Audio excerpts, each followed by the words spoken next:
Nous sommes actuellement dans un mois béni, un mois exceptionnel, Ramadan, le mois du jeûne, de la prière nocturne et de la récitation du Coran. Un mois où les invocations sont exaucées, où les degrés sont élevés et où les péchés sont pardonnés. Vous vivez des instants précieux, des heures inestimables et des nuits qui comptent parmi les plus bénies auprès d'Allah. Les 10 dernières nuits de Ramadan sont le cœur de ce mois sacré, son essence, son joyau. Notre mère Aïcha, qu'Allah l'agrée, rapporte que lorsque ces nuits arrivaient, le prophète, paix et salut soit sur lui, redoublait d'efforts, passait ses nuits en prière et réveillait sa famille. Dans un hadith authentique, elle précise qu'il s'efforçait durant ces nuits, bien plus que dans le reste du mois. Le prophète, paix et bénédiction sur lui, consacrait ses nuits à l'adoration, priant sans relâche, alors que dans les 20 premiers jours de Ramadan, il alternait entre prière et repos. Mais dans les 10 dernières nuits, il veillait entièrement à adorer son Seigneur. C'est durant ces nuits qu'Allah répand sa miséricorde, absout les péchés et accorde sa grâce à ceux qui recherchent son pardon. Chaque nuit, Allah descend au ciel le plus proche d'une manière qui lui convient et dit « Qui m'invoque afin que je lui exauce, qui me demande afin que je lui donne,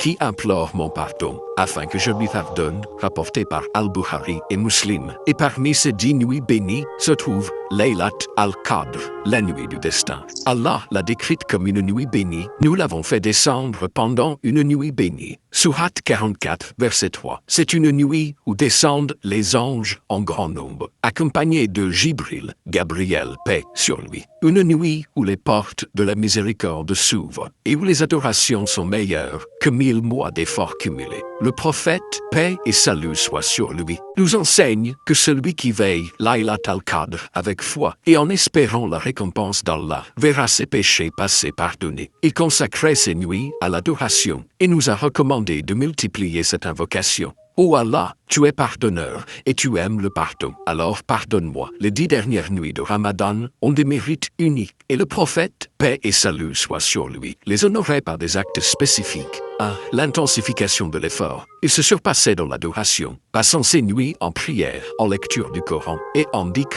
2. L'isolement en Allah, l'itikaf. Aïcha, qu'Allah l'agrée, rapporte qu'il pratiquait l'itikaf dans la mosquée durant les 10 derniers jours jusqu'à sa mort. C'est un moment de rupture avec la vie matérielle pour se consacrer entièrement à l'adoration. 3. L'optimisation du temps. Il évitait toute distraction, même celle du quotidien, pour se focaliser sur son lien avec Allah. 4.